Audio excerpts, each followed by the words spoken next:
That's Okanagan Provincial Park that's on fire there. There are 4 water bombers working on that fire, just going around in circles, dropping water on the flames. You can see one of the flare-ups happening.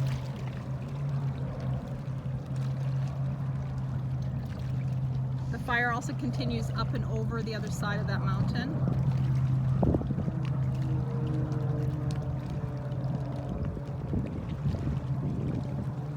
There's also another fire. If I carry on over here.